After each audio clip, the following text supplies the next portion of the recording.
Under the Speaker's announced policy of January 3rd, 2025, the gentleman from Texas, Mr. Green, is recognized for 60 minutes as a designee of the Minority Leader. Thank you, Mr. Speaker. Mr. Speaker, and still I rise. And I'm proud to rise today on this, the birth date of Dr. Martin Luther King. A man so great in the eyes of this country that we honor his birthday as a holiday. But it is more than a holiday. It is an opportunity for us to do some introspection, to examine some of the many things that are occurring within our country that should be addressed in a king-like fashion. Dr. King had something that many of the intellectuals of his time did not have. He was an intellectual. He had something that many of the persons who did speak up did not have. He had something called courage. Many of the great intellectuals could expose and expound on some of the great issues of the time, but they didn't have the courage to take a stand as Dr. King did, to go out into the public, into the streets, if you will, with protest, peaceful protest, to bring about a change in this country. And he did bring about a change. So today, on his birthday, I want to honor Dr. King by speaking from one of his quotes. He had many quotes that are quite quotable, to be quite honest, and it's difficult to single out just a few. But today I'll mention a couple, but there's one that I'll focus on, the third one. He, of course, is known for having said, "Injustice anywhere is a threat to justice everywhere." Injustice in Minnesota is a threat to justice in every other state in the Union. He didn't say that about Minnesota, but he was giving us the words to help us understand that what's happening in Minnesota, if it's an injustice, it can happen in your state. It can happen in Texas, my state. Injustice anywhere is a threat to justice everywhere. I think that's probably one of his most quoted quotes. But then he also had one that's not quoted too often. This one is one that people don't like to associate with Dr. King because it speaks to his militancy in a sense. But it also speaks to things that people don't want us to do. We have a state that has as its motto, "Live free or die." Well, it's all right for a state to have that. But Dr. King's quote was, "A man who hasn't found something worth dying for isn't fit to live. A man, a person who has not found something worth dying for isn't fit to live." Very few people will cite Dr. King for having said this. And by the way, I paraphrase a lot of what I'm saying in terms of his quotes. Man who hasn't found something worth dying for isn't fit to live. But the one that I'd like to quote today and say much about is his quote that deals with the ultimate measure. The ultimate measure of a man is the way he put it, but I'll be paraphrasing. The ultimate measure of the person is not where the person stands in times of comfort, when all of your bills are paid and you're living the high life. Not where the person stands in times of comfort and convenience, when everything is at your fingertips. You have at your fingertips all of the luxuries of life, all of the things that makes life worth living. The ultimate measure is not where the person stands in times of comfort and convenience, but rather, where do you stand in times of challenge? Challenge, when you have a reckless, ruthless, lawless president who is breaching the Constitution, who is doing things that we never expected to see in our lifetimes. Where do you stand when you have a president who is doing things within and without the country that we did not anticipate? Dr. King says the ultimate measure of the person is not where you stand in times of comfort and convenience, but where do you stand in times of challenge and controversy.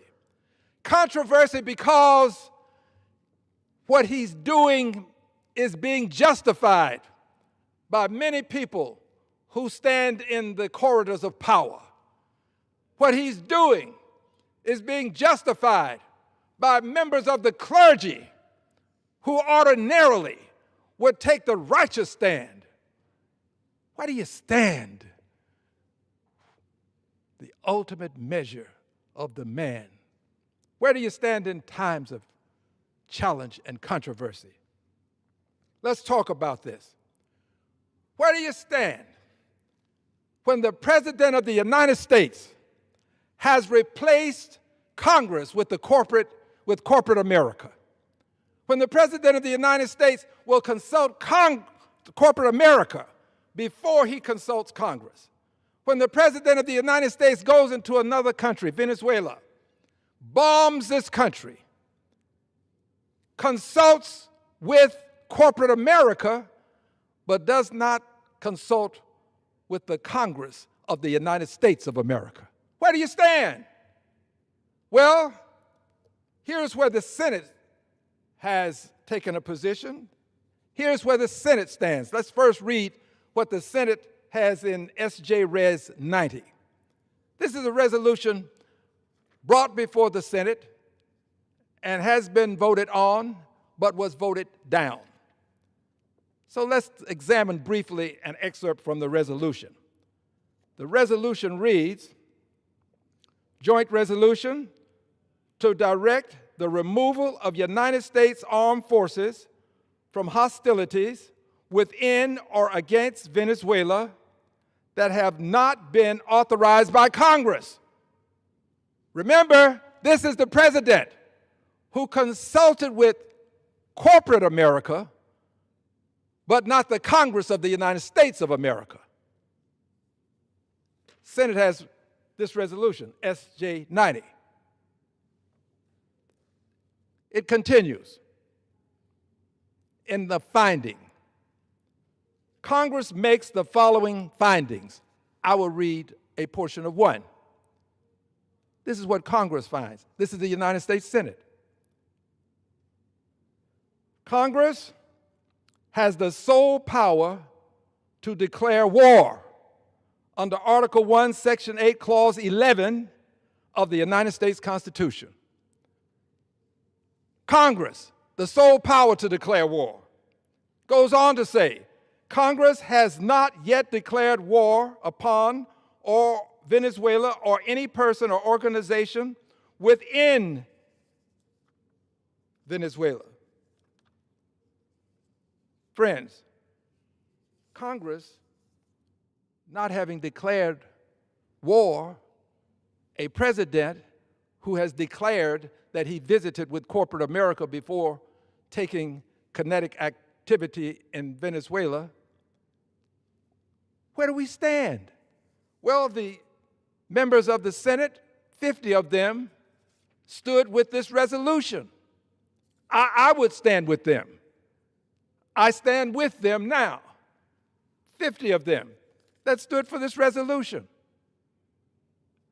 50 were antithetical to the resolution.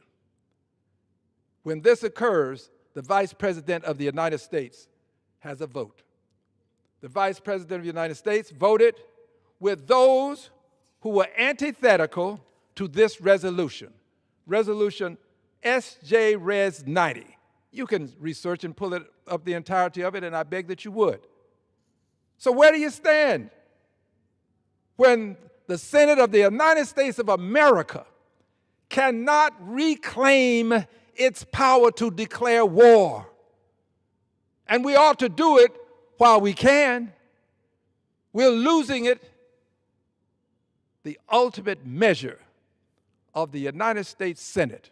What is the ultimate measure of it when it has the opportunity to reclaim its power to declare war, and it doesn't. We are finding ourselves now with the National Guard being sent into various cities around the country, various states, without a request from the governors, without a request from the mayors, without a request from the officials who are in a position to make that request, without a request from the people, we the people, not making that request. I know that we the people don't make the request, the governor makes the request, but the point is, we the people put the governor in place. So we the people are not making the request by and through our official agent, governors. But the president has decided he would do this. And he always concocts some fallacious, some fictitious means by which this should be done. And he does it, and unfortunately, we have to ask, where do the courts stand? Some of the courts are yielding to the president's pressure. He has threatened judges. Where do we stand when the president is threatening judges? Where do we stand when the president has decided that there is no separation of powers? That he can determine when a judge is right or wrong, and if that judge is wrong, that judge should be impeached. Where do we stand when the Senate holds a hearing to discuss the impeachment of judges who differ with the President of the United States of America? It has been done. Saw it myself. Where do we stand? Where do we stand when, after the president has sent the National Guard into various places, more turmoil has been committed as a result of the Guard being there than was being committed before they arrived? The president is the person who is creating the turmoil so that he can then say, I'm justified in sending the National Guard. Where do we stand when a woman seated in her vehicle, a woman, Miss Renee Nicole Good, seated in her vehicle, when she is approached by a member of the constabulary in a rather aggressive way, and I'm being kind because with that aggression was an insufficient amount of profanity. More than sufficient, it was really insufficient, not necessary. Profanity. Now, do we expect the constabulary to approach people and in this process swear at them? Or do we expect them to be respectful? Be respectful even when the person that the member of the constabulary is approaching is disrespectful. That's our job. We're to be respectful, notwithstanding the disrespect we have to suffer. I was a judge. I remember having a man come before me in court and said some very unkind things with profanity. I could have held him in contempt. All I had to do was say, Mr. Bailiff, take this man over to a certain area and hold him until I finish the docket. I have to have a further discussion with him. I could have held him in contempt. But I had heard enough of that case to know that he was right about the facts in the case. He was wrong in how he expressed himself. I never held that man in contempt. I had the black robe on. I had the power. How you use power determines whether you are a person who should possess power, whether you're the person that should be armed with lethality such that you can change a person's family's history and remove a person from existence. So where do we stand when officers approach a person such as Miss Good was situated? And when Miss Good says to this person, dude, in a sense, I'm not mad at you. I'm not mad at you. Person approaching aggressively, I'm not mad at you. And as she's saying these things, it has been said that these were her last words. Another officer comes across near her, in front of her, and this officer, with a video camera, has his weapon just with him. And this officer, as she turns away, shoots her. And then as she is passing by, shoots again. I assume the first shot hit her. I don't know whether it did or didn't. That's my assumption. So I'm saying that. But we do know this. There were additional shots fired as she passed by through her window. The window was not up. It was not elevated. Through her window. We do know that she died. We do know because we have seen it. Now, you can justify this if you like, but you can't justify the Justice Department concluding that it would not cooperate with the local authorities with the investigation, not if you want transparency. So where do we stand when the Justice Department refuses to be transparent after we see what appears to be an injustice to many people? I am one of them.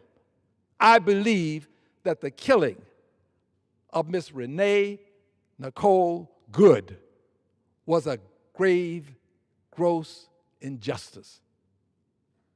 Injustice anywhere is a threat to justice everywhere. So where do we stand when this is happening? Where do we stand? Sent in armed persons. And they have now taken a life in a way that is quite questionable. Well, where do we stand when the president now is saying that he is declaring martial law? Well, he's not declaring it currently. He's saying that he may have to. Talking about martial law. He talked about that some time ago. Actually, now he's talking about the Insurrection Act. The Insurrection Act. Talking about the Insurrection Act. He has spoken of martial law on other occasions, long ago, a while ago. But now the Insurrection Act. So that means he's going to send in the military, if he does it. And then the next thing after that could be martial law. So are we going to just stand by and witness the president replace Congress with corporate America, decide that he will send in the National Guard, send it in to cities across the country without a request from the governor of the state? When he decides that he is going to talk about now the Insurrection Act as his next tool. National Guard already in, using the Insurrection Act, bringing the military. The only thing left is martial law. He hasn't said that he will resort to martial law at this time. But I want to say this. I have been trying to warn you. I have been trying to warn the American people that this president is moving us toward a dictatorship. I was among the very first, if not the first, to say publicly that this was an authoritarian, among the first to say it. It's difficult to be a part of the avant-garde when you're trying to warn powerful people about something that's taking place. But I've been trying to warn you. I say it's difficult because Voltaire is right. It is dangerous to be right in affairs where established men are wrong. dangerous to be right. And it's dangerous to be right when the establishment in this country refuses to acknowledge what's taking place. Thank God for people associated with Free Speech for People. Thank God for the Impeach and Removal Coalition.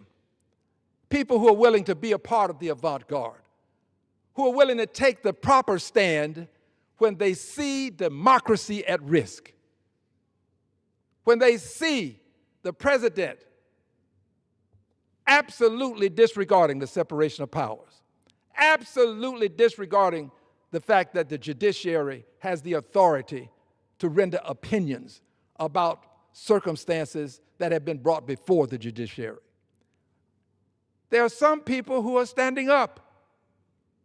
And I'm proud to say that here in the Congress of the United States of America, there are people who are taking a stand against this president's unconstitutional behavior. They're taking a stand. I'm proud to tell you that many articles of impeachment have been filed since the first was filed. Many have been filed, and I'm on every one of them. December 9th, a stand was taken. Articles of impeachment filed. I'm on those articles. December 10th, a stand was taken. Articles of impeachment filed. I'm on those articles. January 14th, a stand. I'm on these articles of impeachment. I do not require people to stand with me when I take a stand, because I sincerely believe, as I've said here at this microphone many times, on some issues, it is better to stand alone than not stand at all. I don't lead by telling people you've got to follow me. No, I'm an example. If you think I'm a good example, then you can embrace the example. But I'm not out whipping people for votes. I'm not going to demand that people do something that I think is appropriate. I lead by example, and I try to be a good example. And I'm not always a good example. So no one should claim that I claim perfection, because I do not. But I do claim this. On these issues related to the Constitution, I refuse to stand by and see what's happening in my country as it devolves into what I perceive as a dictatorship. I refuse to stand by and see that and say nothing. The truest, the ultimate measure of the person is not where you stand in times of comfort and convenience when you have all of these things happening that I've cited, but where do you stand in times of challenge and controversy when these things are happening? Not when all is right with the world, but where do you stand in times of challenge and controversy?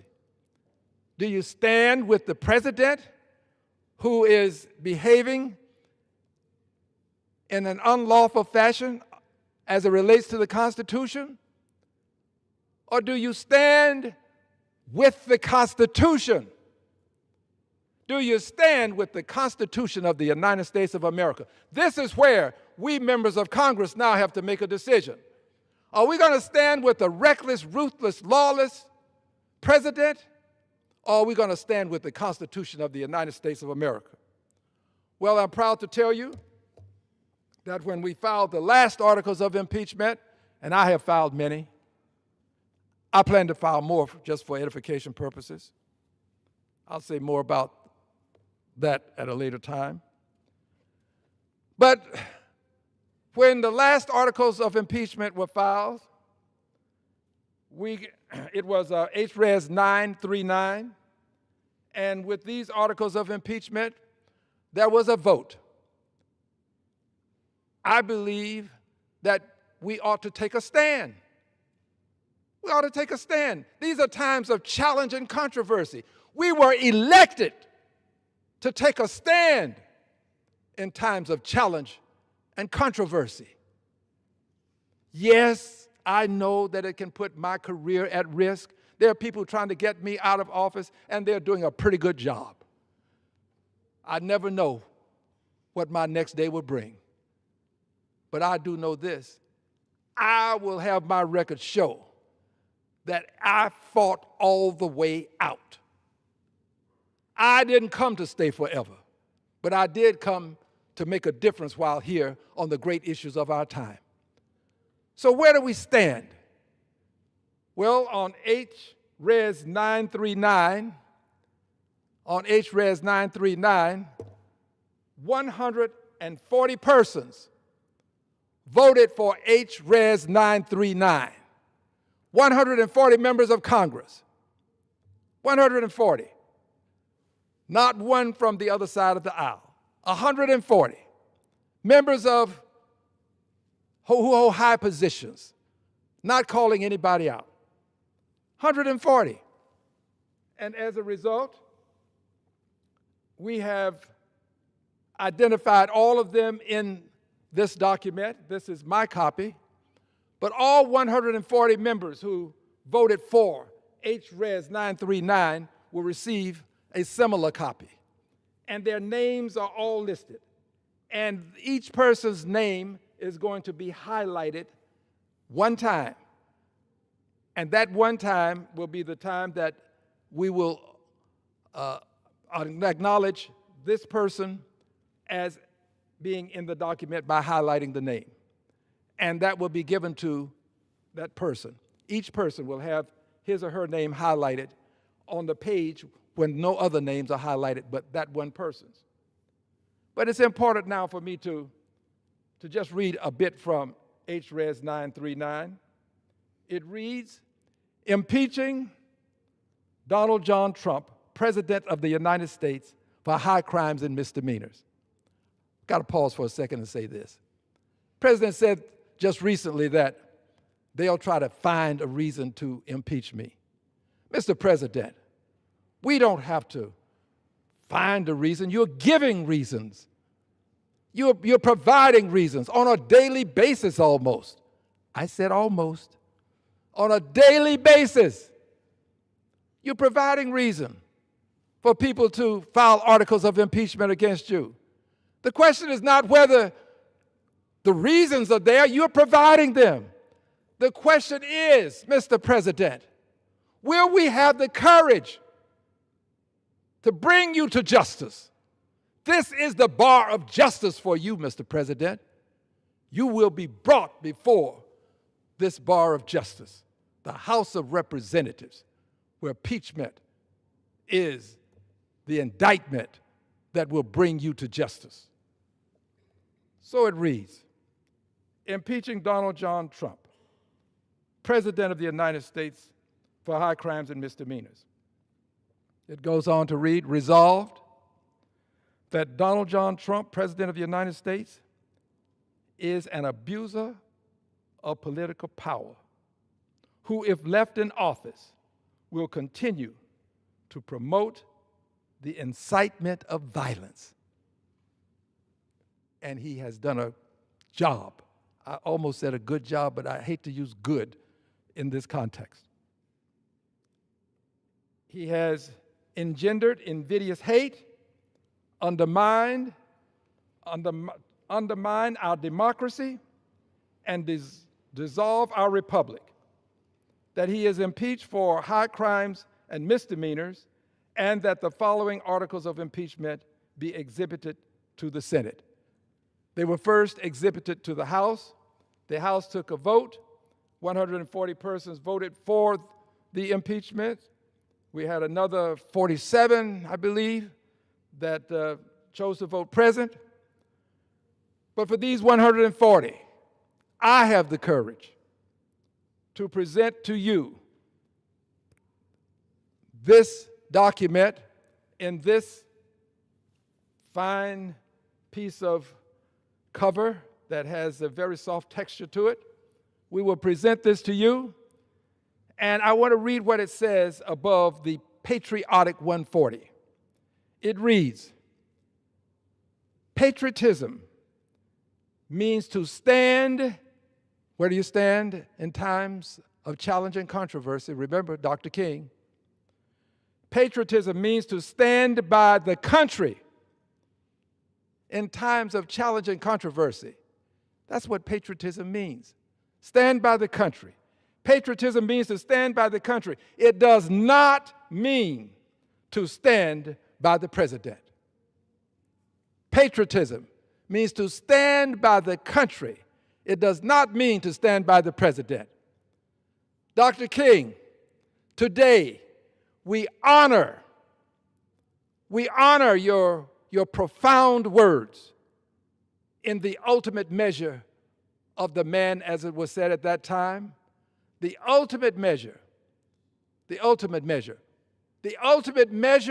of the person is not where the person stands in times of comfort and convenience, but where does a person stand in times of challenge and controversy? The answer from Theodore Roosevelt, I'm a bipartisan guy. The answer, patriotism means to stand by the country. It does not mean to stand by the president. This is Dr. King's birthday. I thought it most appropriate to pay tribute to the 140 patriotic Americans who took the stand. For those who have concluded that there will not be impeachment, you are wrong. It is the only solution available to prevent the next Donald Trump, the next would-be, from assuming the position that this Donald Trump has taken and imposed the kinds of horrific atrocities on society that this Donald Trump is imposing. We need to impeach right here, send it over to the Senate. Senate would have a trial, impeach, convict. Conviction takes place in the Senate. And remove. The Senate has the power to do this.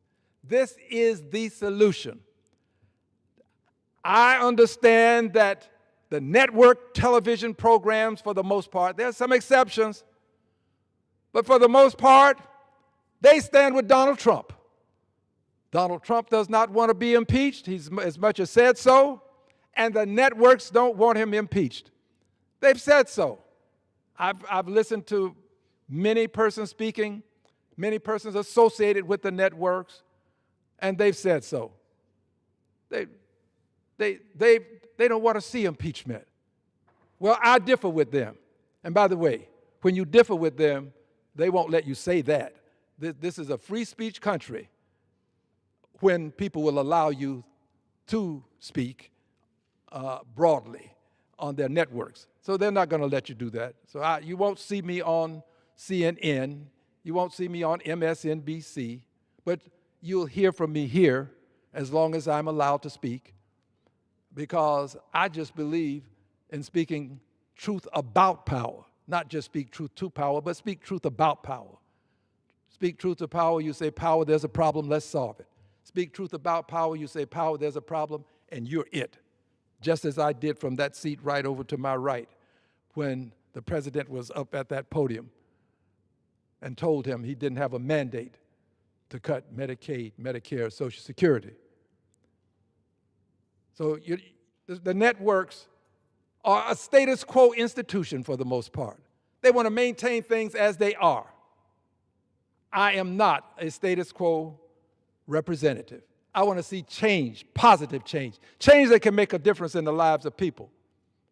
But I tell you this, if we don't speak up and stand up and meet the ultimate measure of the person that Dr. King calls to our attention, it may be too late at some point within the next 3 years for us to do so. Because this president is showing us that he intends to become a dictator. And to a certain extent, he's already, to a limited extent, a dictator. So we have to take back our power to declare war while we can, before it's too late. We've got to take back the authority in the Constitution to have a separation of powers while we can, before it's too late. We have got to stand up to this president. Dr. King, that's what you would have us do. I believe you would have us take a stand. I believe that Dr. King would not sit silently by and witness what is taking place now and do it without taking a stand. Not everybody has to take a stand to impeach. Some people have decided that they will peacefully protest. I am a peaceful protester. I will stand by people who peacefully protest. I will not stand by people who do not peacefully protest. If you introduce violence, you just lost me. I'm not with you. Doesn't matter who you are, I'm not with you. The ultimate measure of the person in times of challenge and controversy is with the Constitution of the United States of America. That is where I am, that's where I stand, and I assure you, as I stand here, I want you to know that we who believe that Dr. King should be commemorated ought to commemorate his life respectfully. There's nothing wrong with commemorating his life by engaging in peaceful protest. There's nothing wrong with commemorating his life by standing on the authority vested in the Constitution of the United States of America, which is imparted to us. The words are, without us, they just become words. But we give meaning to the Constitution. So there's nothing wrong with taking that stand. Stand on the Constitution of the United States of America. Dr. King, I know that's what you would have us do. That is what I encourage others to do. And I assure you, Dr. King, I'm going to bring additional articles of impeachment to a vote on the floor of the House of Representatives. I yield back the balance of my time.